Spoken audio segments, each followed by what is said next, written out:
నమస్తే. శ్రీశ్రీ క్రియేషన్‌కి స్వాగతం. ఈరోజు వీడియోలో ఎంతో రుచికరమైన హెల్తీ న్యూట్రిషియస్ స్వీట్ ఉక్క రైస్ స్వీట్‌ని చూపించబోతున్నానండి. చాలా సింపుల్ స్వీట్, అతి తక్కువ టైంలో చేసుకోవచ్చు. తమిళనాడులో చాలా పాపులర్ స్వీట్ అండి ఇది. పండుగలప్పుడు స్పెషల్ అకేషన్స్‌లోనూ ఈ స్వీట్‌ని చేసుకోవచ్చు.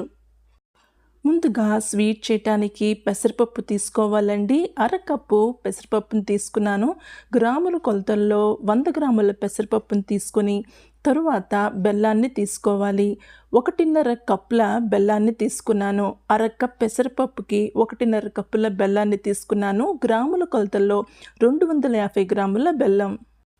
తరువాత అదే కప్పుతో పావు కప్పు పచ్చి కొబ్బరిని తీసుకోవాలి. తరువాత కొన్ని జీడిపప్పు, బాదం పప్పుని తీసుకోవాలి. ముందుగా పెసరపప్పుని వేగించుకోవాలండి. ఒక కడాయిలో పెసరపప్పుని వేసి దోరగా వేగించుకోవాలి. ఈ పెసరపప్పు కలర్ మారి రోస్ట్గా అయ్యేంతవరకు వేగించుకోవాలి. రోస్ట్గా మారంగానే మంచి సువాసన వస్తుందండి. అప్పుడు ఆఫ్ చేసేయాలి. ఇప్పుడు ఈ పెసరపప్పు రోస్ట్గా వేగిపోయింది. వేగిన పెసరపప్పుని 2-3 సార్లు శుభ్రంగా కడిగి ఉంచానండి. ఇప్పుడు ఇందులో 1.5 కప్పుల నీళ్లు పోసుకోవాలి.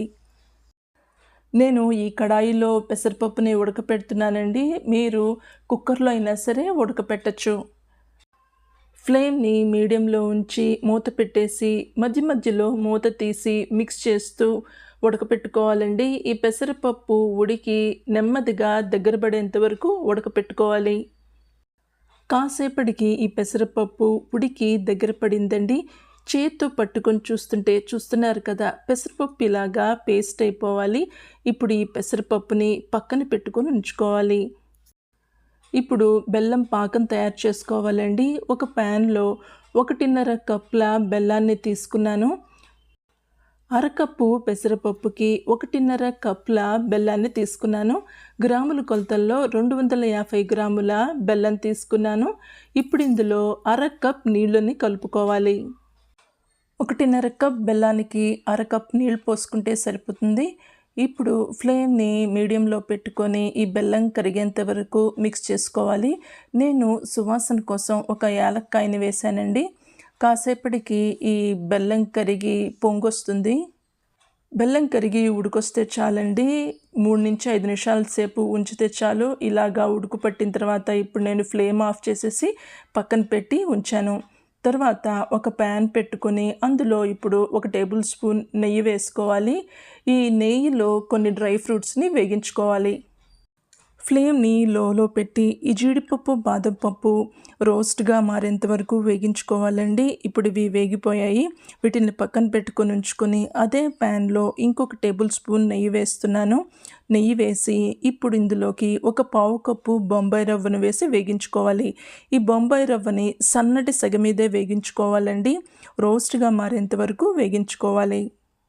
బొంబాయి రవ్వ వేగి కలర్ మారుతున్నప్పుడు ఒక పావు కప్పు గ్రాముల కొలతల్లో 50 గ్రాముల పచ్చి కొబ్బరిని వేసి 1 టేబుల్ స్పూన్ నెయ్యి వేసి ఈ పచ్చి కొబ్బరిలో పచ్చిపోయేంత వరకు వేగించుకోవాలండి. కాసేపటికి ఇలాగా వేగి డ్రైగా అయిపోతుంది. ఇలాగ వేగిన తర్వాత ఇందులోకి ముందు ఉడకపెట్టిన పెసరపప్పు పేస్ట్ని ఇందులో కలుపుకోవాలి. అంతా కలిపిన తర్వాత ఒకసారి బాగా మిక్స్ చేయాలండి. పెసరపప్పు ముద్దని ఈ వేడి మీద వేగించాలి ఒక 3-4 నిమిషాల పాటు. ఇలాగా వేగించిన తర్వాత ఇందులోకి బెల్లం పాకాన్ని కలుపుకోవాలి. బెల్లంలో ఏమైనా ఇంప్యూరిటీస్ ఉంటే తీసేసి కలిపితే మంచిదండి. ఇలాగ బెల్లం పాకం కలిపిన తర్వాత ఫ్లేమ్ని లో మీడియంలో పెట్టి బాగా మిక్స్ చేయాలి. ఈ స్టేజ్లో ఫ్లేమ్ని మీడియంలో పెట్టి బాగా మిక్స్ చేస్తూ ఉండాలండి. చూస్తున్నారు కదండి, ఈ నెమ్మదిగా ఇది ఉడికి దగ్గర పడటం స్టార్ట్ అయింది. ఇప్పుడు ఈ స్టేజ్లో ఫ్లేమ్ని లోలో పెట్టుకొని మధ్య మధ్యలో మీడియంలోకి మారుస్తూ మేనేజ్ చేసుకోవాలి. చివరిగా ఇందులో మంచి కమ్మదనం కోసం ఒక 2 టేబుల్ స్పూన్ల నెయ్యి కలుపుతున్నానండి.